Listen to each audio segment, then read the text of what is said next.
Welcome to The Experience, live with Russ and Scott.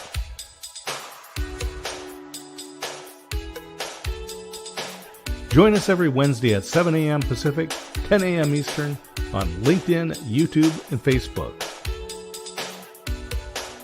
Learn more about the Experience community at our website, local.theexperience.video, and subscribe to our YouTube channel.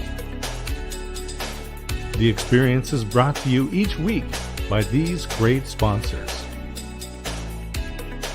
The Jalot Home Team at Keller Williams Mid-Willamette Real Estate, the #1 team in Oregon, 541-451-2211, teamjalot.com.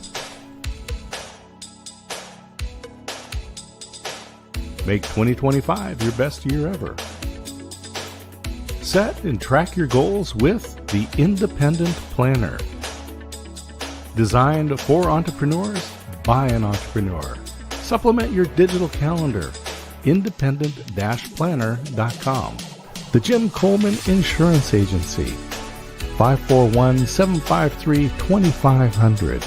Auto, home, condo, renters, business, life, health, and even pet insurance. JimColeman.com. And now let's get on with the show. And so we are getting on with the show, and I'm just going to let everyone know right off the bat that Russ won't be joining us today. He did have a reaction to his cancer treatment, so we are all praying for him. But today's guest, Jahmaal Marshall, is going to be here with us in just a couple of minutes. But our guest host stepping into the gap is Shri. Shri, welcome. Good to see you. Good to see you too. Welcome everybody to this lovely day where we are going to be talking about inspiration, burnout, and so much more. But really, how's the weather? Like, I genuinely care to know what is the weather like for you, because we have, families in California. We're praying for you. We have Russ. That's right. But then if you're in Texas, we have 40-degree weather. And for some of you might have 20 or maybe 5 degree. Let us know. Well, we'll read the comments and we'll throw a few of those up there. Russ is watching from the wings. He says, good morning, friends. So it's good to have Russ here. Hey, I'm just going to tell everybody that we are live every Wednesday at 7 a.m. Pacific time. And for those of you in Texas Standard Time, like Shri and myself, it's 9 a.m. So it's not so bad, but early morning for some folks, but a beautiful day every Wednesday here live on LinkedIn, Facebook, and YouTube. And you can go to our webpage to local.theexperience.video and learn all about the shows that Russ has, that I have, that we do together. You can find our LinkedIn, you can find our YouTube, and I encourage you, share with us your YouTube link so we can follow you. And here's a crazy deal, Shri. If you have 100 followers on YouTube, you're like in the top 10% of YouTubers around the world. And it doesn't take much to get 100. And in fact, we could do it today for people who have a YouTube channel. Put it into the comments and then follow each other. But go to local.theexperience.video and click on the YouTube, click on Russ's YouTube, on my YouTube, and the YouTube for the Experience. Follow us.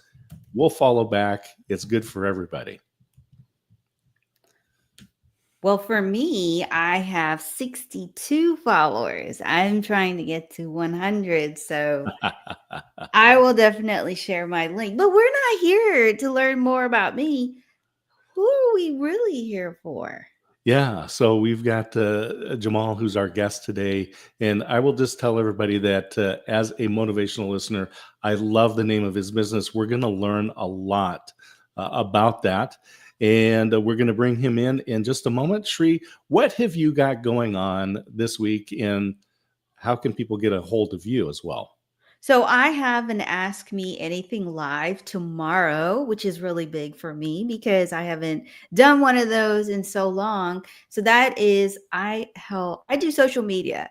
I also do live stream podcasting, but If you have questions on any of these topics, definitely join in tomorrow, and you can contact me here on LinkedIn. I'm here. I'm also on YouTube. I'm on Instagram, but I just want to make it easier. Wherever you are, you can find me. Nice. All right. Hey, I'll tell people I've got a show that is fairly new. We're only 16 episodes into it, I think. This is the Waco Experience, an American Story. So you can find it as a podcast. Go to thewacoexperience.com and you can find it on, click the listen now button, and then you can find it on whatever your favorite podcast platform is. It broadcasts on station KBBW here from. And it's from Waco, but we reach all the way up to Dallas, down to Austin, so a pretty good footprint. And I just had, Sri, a lot of fun. I got to go record with Congressman Pete Sessions in his office. And so those episodes, I'm editing them right now. He was very generous with his time. It's going to be a two-parter. I've got a 30-minute show on the radio, and it's going to be a two-parter. It turned out to be a father-son story and a father-son story. So you have to listen to find out what that means. And true crime, where when his father was a judge, there was an assassination of another judge that caused his father to have to come live with them. His dad ended up also being the fourth director of the FBI. So we've got some great stuff coming up on the Waco Experience. So anyway, with that, let's bring Jahmaal in, and let's get to the good part of the show. And Jahmaal, good morning. Let's go ahead and have you give an introduction, who you are, what's going on in your world, and don't make people wait. Find out how they can get a hold of you, and tell people, first of all, what is this crazy good name that you have for a business? That's a lot right off the bat. I'm going to do my best to tackle all those. I want to say good morning, everybody. And Russ, you already know you're in my thoughts and prayers. So you have my full support here from the East Coast, man. So hey, everybody, I'm Jahmaal Marshall, certified counselor, consultant, and podcast host, and now keynote speaker. My business is called Listen, Then Speak, LLC. I could tell you how I got that name, but I think it's really a play on words of who I am. Doing team consulting in corporate and doing one-on-one counseling with individual contributors or senior leaders, I have to be able to listen to find out what the pain points are. If I cannot listen to get the pain points, I cannot collect enough data to know how to address it to get you the results. And listening is an art. Listening is an art that actually prepares you not to even be confident. That word can be a little sketchy. It helps you to be aware of how to proceed forward. So if we listen before we speak, we can get so much more done than speaking before we listen. I'm all soaking this in because I'm like, that is a lot. But the first question that comes to mind for me is, at what point in your journey did you realize people are speaking more and listening less? Oh, that's such a good question. I mean, that dates back to me being a little boy. And that's not just people, it all starts at home. We'll go back to early childhood. Growing up, this may not be the story for everyone here, but I grew up in at least what I thought was a pretty balanced household. I had one parent that was absolutely divine in my mom, and another that, I saw mean enough to be a Satan himself, which was my dad. I didn't realize till I was about 6 that he was an alcoholic, and he was also a drug addict. His drug of choice was cocaine and also heroin. So that created a very imbalanced. The children are the greatest recorders, yet the poorest interpreters of information. So with all that was happening, I didn't have language for that. And I noticed with fights with him and my mom and dad, they were both talking over each other, invalidating one another's experience. And so that only further to exacerbate the turmoil in the home. My response to that was to keep everything quiet, to keep everything perfect, to keep everything copacetic. Be the surrogate father, be the surrogate husband, be the perfect son as much as you can be. Because if you kick up dust, you're going to be in trouble. That manifested itself in later adult life in being the perfect employee. Being the straight A student, I wasn't naturally athletic, but I was supernaturally athletic. And it also led to me hitting a wall, because when you try to be everything to all people, you commit to having very poor social, emotional, psychological, and spiritual hygiene. So it was important for me to stop and even listen to my mind and listen to my body. I wasn't listening to my body. I just kept running at breakneck speed because that felt safe for me. Most children will go out of their way to create psychological safety for themselves because that's all they know. And that's all that I knew. I knew if I function this way, the waters don't get troubled, and I may not get hit. I may not get yelled at. I may not get verbally abused. Now, as a student and as a worker in my early career in the government, everybody thought, "Hey, man, Jahmaal, he's a stud. He's a dependable one. I can have him to do anything. He's the first to get here and the last to leave." But what they didn't realize is that all of that excellence and that high performance, I put quotes around that, was a trauma response to what was going on inside that had not been addressed. So I had to learn to stop and listen to myself, because though I was crushing it outwardly, I was being crushed on the inside. So this is interesting. I was just, as you were talking, Jahmaal, I was thinking about the story in the Bible in the New Testament where they talk about whether you're neither hot nor cold, and so you're not good for anything. And from what I understand, where that story came from was there was these two streams, and one of them was from the mountains, and it was this cold, cool, fresh, refreshing water to drink, and another one was from a hydrovent, and so it was like a hot tub type water, right? It was a spa, and you could get in that water. And so you either had this really cool, refreshing water, or you had this very soothing hot tub type experience. And then there was a point where those two streams came together, and so they kind of neutralized each other, right? It really wasn't cool enough or good enough to drink. It wasn't kind of like the hot tub water that you wanted, the spa water. And so as you were telling this story about trying to be everything, you become nothing.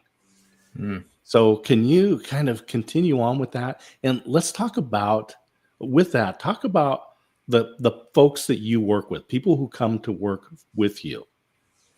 Got it. So I'll continue with the story and then kind of make it applicable to everyone who's going to be listening and tuning in.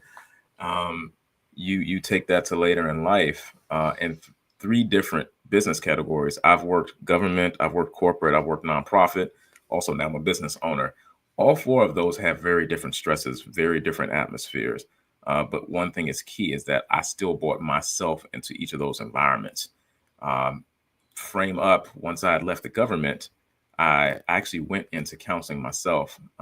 My life had been riddled with all the things with the dynamic between my dad and I, which had gotten crazy. And I knew I was a counseling and psych major. I'd graduated and I was supposed to go and be a co-op in the government. For some reason, my paper got lost in HR. And I literally had worked the highest I could to my position. They threw me a big going away, but they couldn't figure out, how are we not keeping Jahmaal? He's been one of our most excellent employees. I didn't realize that was a way of God closing the door to open another door that left me in no man's land. So I had the time to actually work on me. I spent a lot of my childhood and early young adult years working on everybody else. And I said, I need help. So I actually went for 7 months of actual intense counseling myself. My life had gotten riddled with addictions, even to prescription drugs, just different things so that I could function and deal with who I was. So again, no matter what people look like outwardly, you never know what's going on internally. And through that 7 months of counseling, I learned a lot about my inside world, my headspace, where I really was spiritually. Towards the end of that, they asked me that I want to do an internship. Now, this is in the Midwest in Kentucky. So the first thing in my mind, because I'm from LA, I lived most of my life in DC. I was like, ain't no black people out here. I was just being real. I was like, there's very little color here. And I wasn't raised to see that, but I do like diversity in different spaces. And I didn't see at the time God was calling me to surrender. Don't get used to being uncomfortable. I do this internship for 6 months and they bring me on as an employee. I started off in administration, doing website quality control, also doing customer service, and then going into prison. So I ended up back in justice. And 2.5 years into it, they said they saw a gift in me and they started training me for counseling. So they started said, this is your major? So I started taking, the practicum. I started taking all the clinical studies and I got my certification. And then they moved me over to the counseling department. 2 years into that, we go through a whole split within the organization where half the staff leaves. I'm one of 3 senior counselors at this point. And let's frame up for you. We have a CEO who is a bit of a narcissist. We have half the staff that is left. I'm kind of blindsided by all of this because I'm not only managing my caseload, I'm now sitting in meetings that I've never been in before and also managing a remote program, putting together content for them, and then doing speaking, going out speaking. And then they also have me going up into a prison in Indiana every Friday. So this is 5 hours, 2.5 hours up, 2.5 hours back. I'm getting ready to hit a wall and I just need to withdraw. The director of our residential program pulls me into his office and he says, Jahmaal, we feel that some of the clients here did not have enough access to you. At this point, I'm like, wait a minute. I'm the first to get to work. I'm the last to leave. I make sure that I can create psychological safety in an environment that everyone can thrive in. You have got to be kidding me. So my thoughts are riveting at this point, Scott, and I am, for lack of better rhetoric, really pissed off. I had to think to myself, is there some merit to what he's saying? And so when I pulled back and could kind of go from a higher vantage point, it hit me that, Jahmaal, you have created this narrative. You have come here, been all things to all people at every level of this organization, that the moment you withdraw to have some boundaries and some time for yourself, it is foreign. It is no man's land. And it went right back to my childhood. This is someone, I've been a senior counselor. My work had changed the lives of many men, women, and families, but I still had my own stuff to deal with. I lived my life to please other people. I lived my life with a fear of rejection. And that's when I had to go back to the drawing board. I had to begin to go into that place of doing masterminds, leveling up in my own counseling, leveling up with mentoring, with coaching.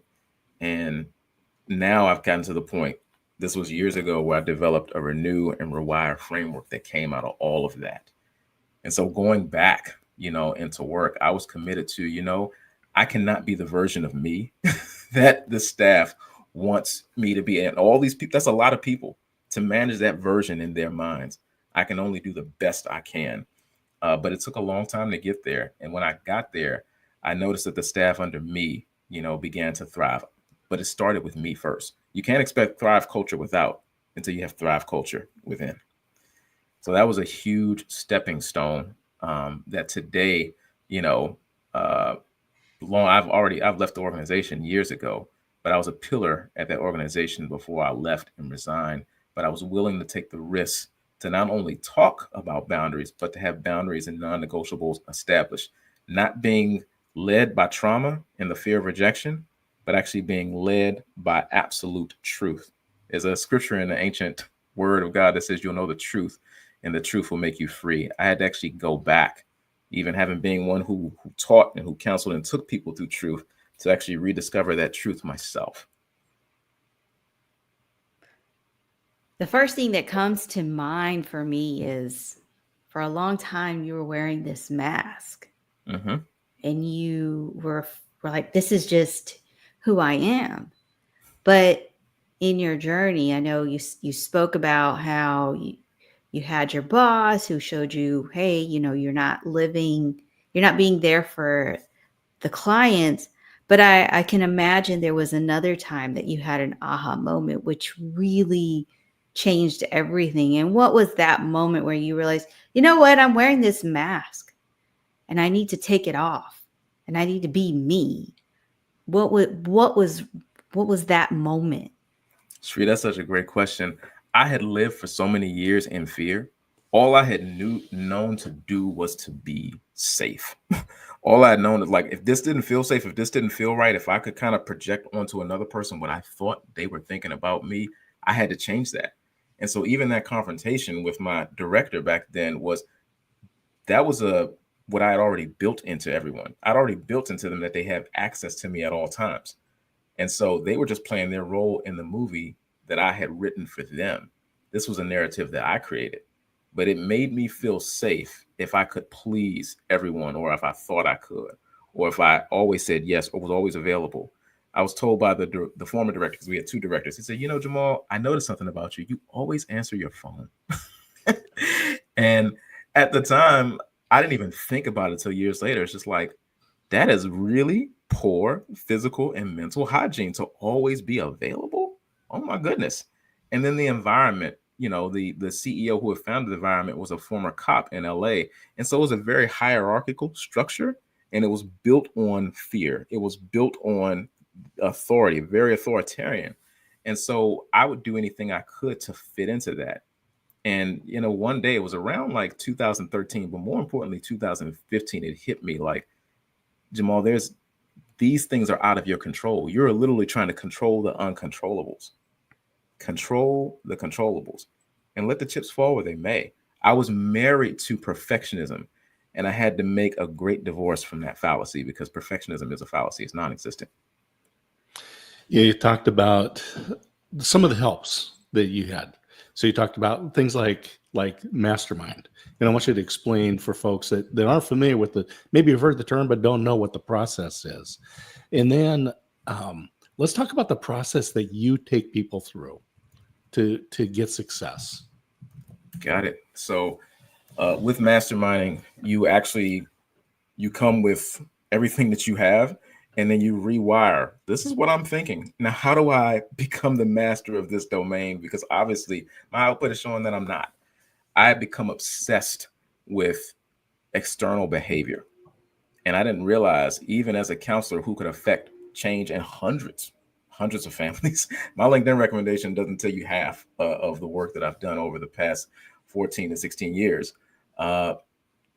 I myself was still obsessed with what was going on externally. Like Sri talked about that mask.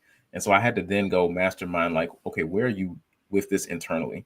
If you see my content, you'll see the words root causes almost 90% of the time. You're presenting the fruit, Jahmaal. What is going on at the root, at the core of your inner sanctum, the unseen place? What do you believe? And so I used all those masterminds and ways that I was leveling up to develop a renew and rewire framework, because I understand that 90 days is the time that it takes to change the neuroplasticity in our brain. I'm so grateful that in the 1960s, there was a discovery that says, okay, after 25 years old, your brain does not die. Our brain actually goes on to live well into our mid to late 90s and change over and over and over again.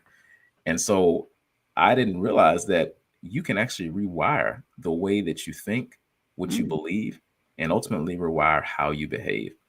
And so with the clients that come to me, these typically are VPs, senior leaders, middle managers. Middle managers always get hell in corporate because they got it from the top and the bottom. That's right. They're just getting pushed, right? That's it. And they have a lot of responsibility, but not the authority. Exactly. And even if they're making the 6 figures, that 6 figures is so costly because of everything that they have to go through outside of the corporate space, mostly business owners, so individual contributors, because they're still managing teams. And so my unique modality is to not focus so much on your behavior. We focus on the belief that informs your behavior. That's a phrase that I've coined and trademarked, because no matter what you say, no matter what you do outwardly, what you believe will always inform how you behave day to day. And I take them through a process, one, of first collecting enough data, then isolating the root cause, gaining trust. And then there's a process of homework because there's something that has to float them in between our sessions. I think, and I don't want to knock anybody's business. Talk therapy to me is very weak. I think it has some merit, but if you just talk about things and you never go into any concrete work, you can't get results. How do you measure results? So we literally share a live living document that we go through weekly. There is intense accountability. And I tell during the consultation, I don't know if I should give it away here, but it's kind of like a soap opera. Every session feeds off the last session. That's how we measure where you're at. And sometimes it may be like a mountain. Sometimes it may be like a pacemaker. Those pacemaker times are very telling because it says this is where we need to focus energy, where we need to deal with, and where we need to actually help you optimize the time you have. And it's always tailored to the individual. Unless I go in and do a team and the assistant's telling me this is what we need, this is the result mechanism, this is the percentage that we'd like to reduce this by. Because if you don't tailor it and you just say, this is my program, it'll go over the person's head and you waste time and revenue. Mm-hmm. And you guys know I'm not going to waste anybody's time and revenue. Both of those things are precious. And so you're actually listening first. That's a huge part of collecting data. Excuse me, is listening. I dig it. So what I'm hearing is you want people who are ready to take action, because taking action is one of the reasons why we're stuck where we are. So I'm going to ask a question because most people want to know, like, tell us about the great times of working with clients. No, I want to talk about the client that you worked with and it didn't go as planned. Oh, wonderful. I love this. Let's tackle it. Going back to your question about taking action. One, I want to just say the comments are absolutely amazing. Christine and Russ and Robert, they're lighting the comments up. So they're doing such a great job of just following this and just hanging with us because I know we're going pretty heavy here. Like you said, you got to be ready to take action, but you got to have skin in the game. And I have to say, I have some of the best clients in the business. I really do, because I don't come cheap, but they also, people who pay attention. So I had someone who wanted me to work with their young adult. And, most of my clients on average are aged, I would say between 42 and 59, though I have one to 70 and one to 71 right now. So, but if you average and median it, that's the median age. So I think my youngest is 37, because these are people who are serious. So I was willing to go on a limb and take them. And I said, why don't we do a 3-week kind of pilot here? And because their parents had paid for everything, and through collecting the data, I got to see that their parents were the ones who had carried them. They had no skin in the game. I mean, if I can put it plainly, and this may sound a little unfriendly because you don't really gracious, they were pretty lazy. And as a result, it was like pulling teeth. And I can tell you that hour, I meet hourly with my clients weekly. It goes by fast. I mean, these hours were like dragging. It was excruciating, Sri. And it wasn't a personality conflict. I just had realized, and I shared with, the mother, I said, I think you guys actually need to let this person, let let life hit them, because they're going to continue to live off of you. And it was a lesson to me, Jahmaal, you have an ICP. You go outside that ICP, this is what you get. So it was a lesson to me. Don't just take anybody, take the folks that are really ready to work, ready to change, ready to transform, and ready to see tangible results. Mm-hmm. You'll see in my recommendation section, Jahmaal gets results. We can talk all day and give flowery words from AI, but what's the actual result mechanism? So they weren't ready for getting the right clients. That's just critically good advice. So thank you for that. Jahmaal, you have a great story. I think a lot of people can relate to the background that you have growing up, the relationships, that entry into the workforce, and kind of your experiences there, how those have molded and transformed you and brought you to the person that you are today. And so I'm going to put up here on the screen, we've got a couple of things that as we wind down, I'd like you to talk about this course that you have coming up. And so people can follow you. The link is in the comments. Click on that. And also you can schedule on Calendly. People can schedule with you. So let's talk about the course that you have coming up and about the session that you offer, the 30-minute Connect. You got it. So over and over again, obviously I know you guys work in podcasting, media, and the different places so you're going to get a theme of questions that always come at you. I know Sri, when Sri goes live, she's talking about what's coming at her. So the common question, one of the most common questions I get asked time and time again is, how do you manage yourself in the midst of having so much to manage with work and with home and with business? So that's the very reason why I created this mini course, is to actually take the 16 years of experience and bottle that up to give someone a cheat sheet, to give them a bird's eye view of what's going on, not so much in our minds, but what's going on in the subconscious mind. I want them to gain tools and simple strategies that they can implement today, right now, to overcome overwhelm, burnout, high stress, addictions. Yeah, let's talk about that, because we all do have them. And to take practical steps. Sometimes people can get too ethereal in the wellness and the coaching space, which is why I love being a certified counselor, because I get to do both. I can do counseling and coaching and do a little bit of clinical work to get you those results. So mini course will take you beyond the surface to take a hard look at what drives and motivates you. I noticed in the comment section, Christine put, is the fear of rejection a motivation for work ethic, introspection? You'll find that out when you take the mini course. With this tool, you can examine and put your finger on common coping techniques. Specifically, what are yours? The course also includes short videos that offer you education. It's tools and steps that you can take to break the cycle of burnout. And also, one of the biggest things the course includes is worksheets and journal prompts. That way you can go through it at your own pace. I want to make sure that you don't just hear something and say, oh, I made it through that, let me click that I finished. It's like, no, we're going to actually go back and work through this so that you can understand what's going on beneath, and then therefore transform and transition the behavior on the surface. So let me tell you, man, put the left side of my soul putting this thing together, because I know there are people who can experience you one-on-one, people who can bring you into their companies, and there are people who just ready to get a taste. And there have been clinical recommendations I've gotten from people who said, like, I'm a clinical psychologist. This is the real deal. I made sure that we didn't go skimpy on this. So everybody who is here, I want them to be able to experience this. It normally retails, at $1,500, and the worksheets and prompts together are like $500 and $1,000.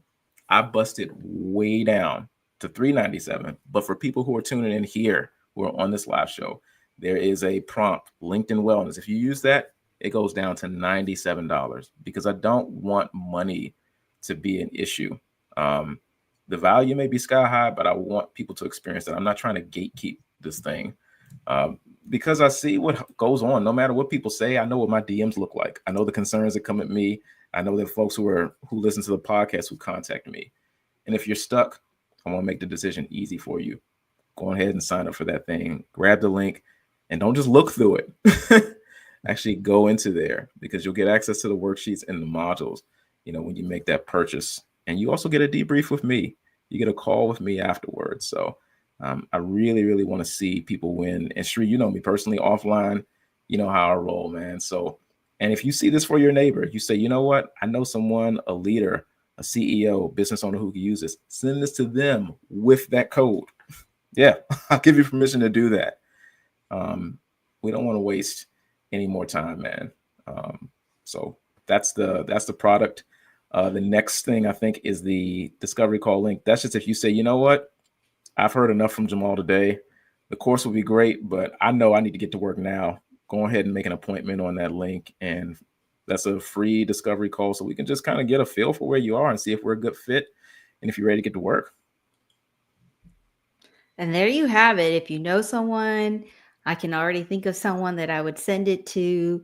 What's the code again? LinkedIn Wellness. Yep. And you want to make sure, even if you're just like, I don't know if this is for me, you never know. I've purchased courses in the past and I've, chiseled at it, but I made effort. If you want to have a different 2025, it takes action. And sitting still, not doing anything, talking about it isn't. What are you focusing on? Okay, if you're saying, I want to focus on bettering my sales, then take the actions that take you to bettering your sales. If it's avoiding and facing that burnout, that mask you're wearing because you're tired of it, you make good money, but you're tired of the way you feel inside, you want to check out Jahmaal's burnout course and actually put it into action. Are you going to see change overnight? How many times have you worked out and you got a six-pack? It takes time. It takes work. So it's the same thing. And D. Scott, what do you have to add? Yeah, Jahmaal, I just want to say thank you for joining us today, for sharing, for opening up your life for folks. Again, I think a lot of people can relate to that through your growing up to working. And I'll tell people, look, here's the deal. A lot of you invested $30, $50, $100,000 in a 4-year education, and you don't remember much. Invest $97 and change your life today. Rewire your brain, and then take Jahmaal up on his time to connect. So all of the links are in the comments. The ever present Ever is going to put that into the show notes. So they're links. Share those with your friends. Share those with the people that you know need to change their life, need to rewire their brains. So Jahmaal, we're going to send you to the green room. Hang out for a moment. We'll come back to you. But thank you to everybody for the comments. And Shri, thank you for hosting us, co-hosting today. Thank you. So here we are. We've got the experience live with Russ and Scott, and Shri stepping in today to help out. And I'm just going to put this up on the screen because where we got Jahmaal, there he is. All right. Where is he? Oh, we're going to put him up. There he is. All right. Hey, I just want to say thank you to Jahmaal for sharing everything today. Again, the links are in the comments, in the show notes. So many of you have commented today. I know that what Jahmaal has said has resonated with you. We are here every week with great guests, and we have our great sponsors. I just want to say thank you to the Jalot Home Team, to Jim Coleman. I have been clients of both of those folks, and the Independent Planner. And I'm just going to say that, yeah, that's mine. So we've got the Independent Planner. I've got it in paperback, and we've got it in spiral bound. There's hardback. Make 2025 your best year ever. So use the Independent Planner, set your goals, set your 3-year vision. And with that, Shri, thank you so much for joining in today. And in the absence of Russ, we added that in a while back because we need that enthusiasm that Russ brings. So everyone, continue to pray for our brother. We're grateful for all that he does, for all the love and support that he gives us. And let's share some back to him. With that, Shri, I will see you next Wednesday morning on Instagram Live for the Experience Backstage. And to everybody, have a great week and enjoy the experience. Bye. Thanks for tuning in to The Experience Live with Russ and Scott. If you enjoyed today's show, please share it with others, post about it on social media, or subscribe on YouTube. See you next time.